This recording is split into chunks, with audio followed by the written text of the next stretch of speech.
Preview.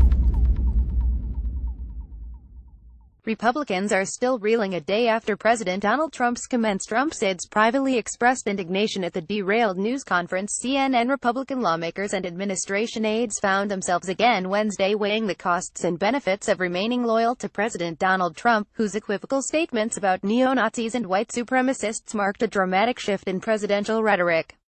By Wednesday afternoon, most appeared to have made their calculation. Deserting Trump now could only harm, and not help, their agendas or political fortunes. Republican leaders in Congress, including House Speaker Paul Ryan and Senate Majority Leader Mitch McConnell, released statements affirming their disavowal of white supremacist groups and neo-Nazis, but not explicitly condemning Trump, who said Tuesday there were very fine people protesting in Charlottesville amid the torch-bearing marchers.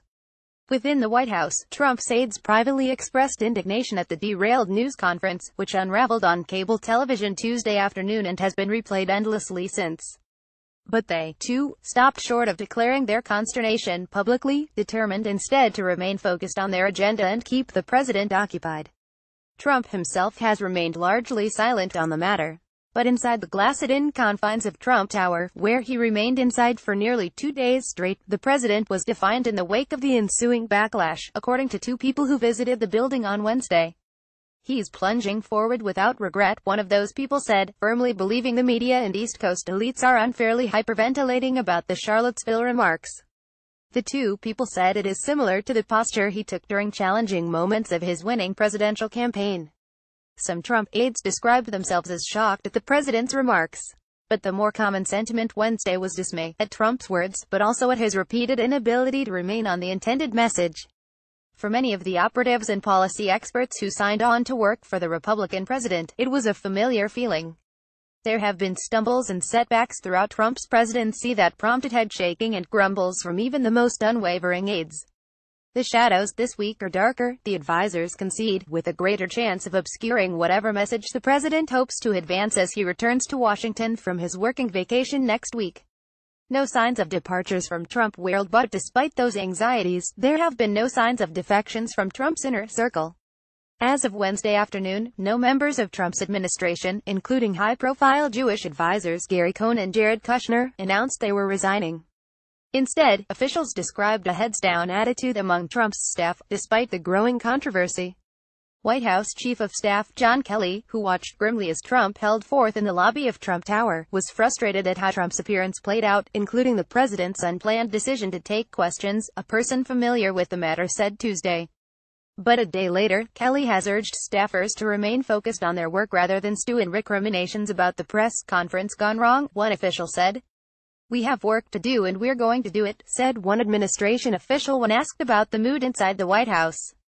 The two people who visited Trump Tower on Wednesday, speaking about an internal debate on condition of anonymity, said the reaction to Trump's remarks is so far breaking along similar lines that previous arguments inside Trump's orbit have fallen. The president's sons and those directly around him believe he is in the right and saying out loud what many of his supporters believe. Yet his newer advisors are troubled by the reaction and frustrated that Trump doesn't seem to recognize the damage his remarks pose to his political agenda. Kushner and his wife, Ivanka Trump, were vacationing in Vermont, but have communicated with the president. They have not responded to CNN requests for comment.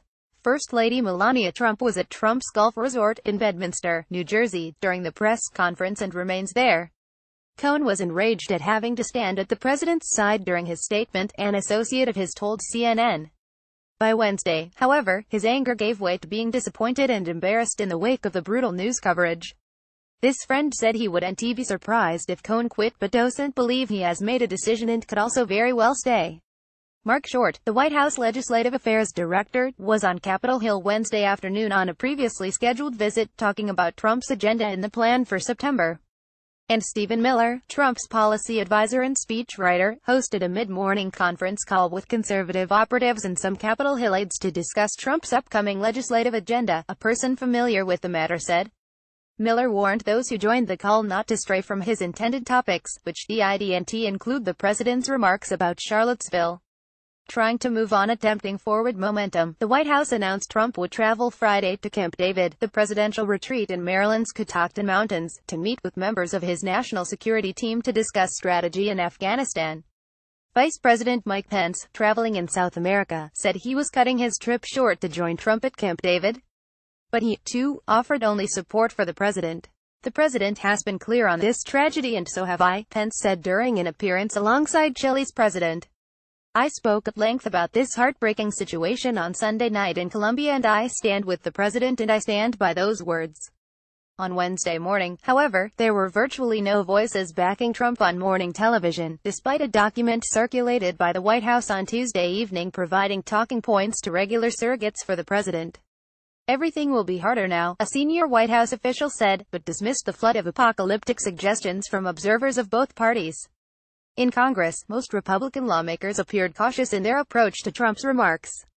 While virtually none came out in support of his statements, few called him out by name, either. Those who did were regular critics of Trump's tactics. Mr. President, I encourage you to try to bring us together as a nation after this horrific event in Charlottesville. Your words are dividing Americans, not healing them, said Sen.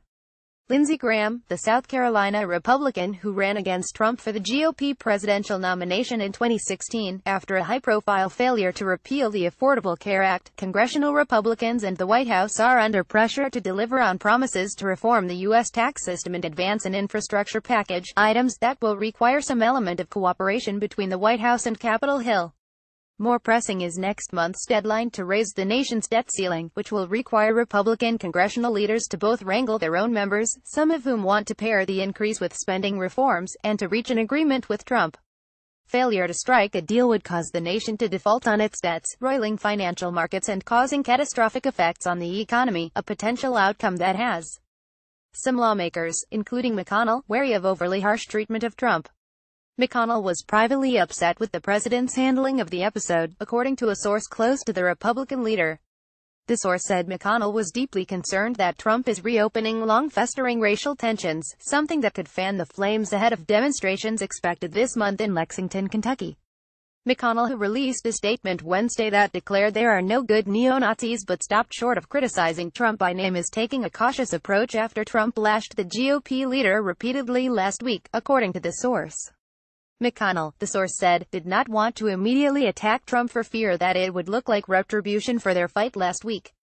CNN's Manu Raju contributed to this report.